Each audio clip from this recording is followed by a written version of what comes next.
बिस्मिल्लाहिर्रहमानिर्रहीम। अस्सलामु अलैकुम रहमतुल्लाहि व बरकातुहू। उम्मीद करती हूँ कि तमाम देखने वाले खैर व आफियत से होंगे, अल्लाह ताला की रहमतों के साए में होंगे। तो मेरा उन्वान अहादीस नबी सल्लल्लाहु अलैहि वसल्लम, मौजू चल रहा था नमाज का बयान, जिसका हवाला बुखारी शरीफ की किताब।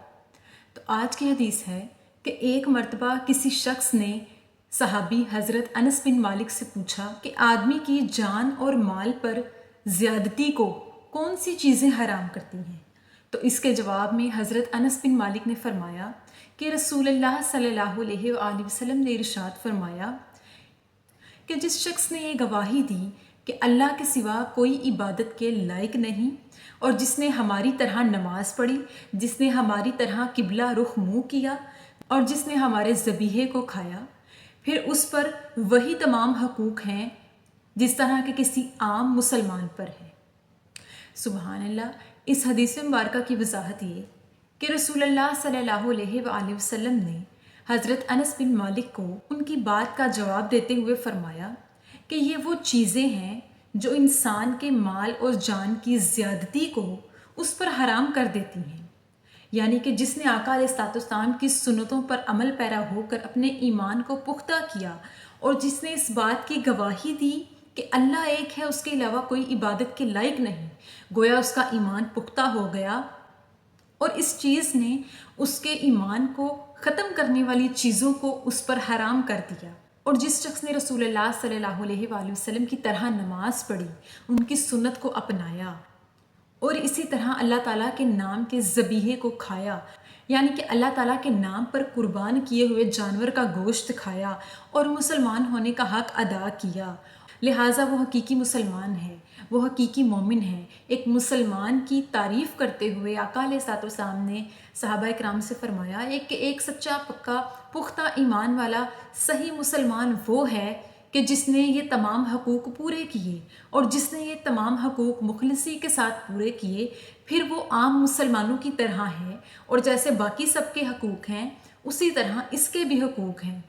जो शख्स इन तमाम चीज़ों को अपनाता है, यानी अल्लाह को एक मानता है, अल्लाह के बताए हुए तमाम रास्तों पर चलता है, अल्लाह ताला के नबियों की सुन्नतों को पूरा करता है, अंबिया कराम की तरह नमाज अदा करता है, उन्हीं की तरह किबला रूह होता है, और अल्लाह के नाम के ज़बीहे को खाता है, ये वो तमाम चीज़ें हैं जो इंसान की माल और जान की ज़्यादती को उस पर हराम कर देती हैं। ये वो चीज़ें हैं कि जिसको दिल से मानने पर, सिद्क़े नीयत से मानने पर इंसान के अंदर की दुनियादारी ख़त्म होती है और इंसान के हर काम में बरकतें आती हैं।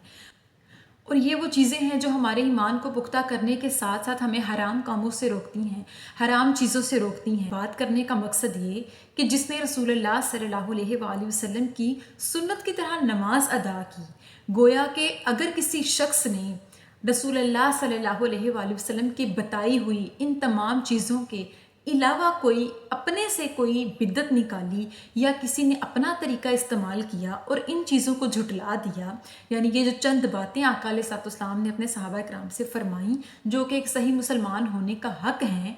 जिस मुसलमान ने इन हकूक़ को ठुकरा कर अपने से बिद्दत की और अपने तरीके को अपनाया और इन चीज़ों की, इन बातों की खिलाफ वर्जी की, वो मुसलमान नहीं। लिहाजा जो कोई अपने से ज़्यादती करेगा वो हराम चीज़ कहलाएगी, वो बिद्दत कहलाएगी। जो अल्लाह ताला के बताए हुए तरीके हैं और जो अंबिया कराम की सुन्नतें हैं, जो सहाबा कराम की सुन्नतें हैं, हमें चाहिए कि हम उन पर सिद्क़े दिल से ईमान लाएं, जिन चीज़ों का हमें अल्लाह ताला ने हुक्म दिया। तो एक खालिस मुसलमान का ईमान पुख्ता होने की निशानियाँ ये हैं कि वो अल्लाह को एक मानता हो, उसी तरह से नमाज़ पढ़ता हो जैसे अल्लाह ताला ने हुक्म दिया, और अल्लाह ताला के नबी सल्लल्लाहु अलैहि वसल्लम ने नमाज़ पढ़ी और उनके बताए हुए तरीक़ों पर चला, और जिसने अल्लाह के नाम का कुर्बान किया हुआ जानवर खाया। ये वो चंद चीज़ें हैं कि जो इंसान को हराम चीज़ों से रोक कर उसके ईमान को ताज़ा करती हैं। तो जिसने अपने ईमान को ताज़ा किया, किसी भी और तरीके को शामिल ना किया, बेशक वो सही मुसलमान है। और यहाँ पर हकीकी मोमिन की तारीफ़ हो रही है कि जिससे अल्लाह ताला राज़ी होता है, जैसे अल्लाह ताला ने हुक्म दिया उसी को माना, अल्लाह ताला के हराम को हराम कहा, अल्लाह ताला के हलाल को हलाल कहा, और अंबिया कराम की सुन्नतों को अपनाया। तो अल्लाह ताला से दुआ है कि अल्लाह पाक हमें सही मानों में मोमिन बनाए और हमें अंबिया कराम की सुन्नतों पर अमल पैरा होने की तौफीक अता फरमाए। آمین سم آمین. شکریہ.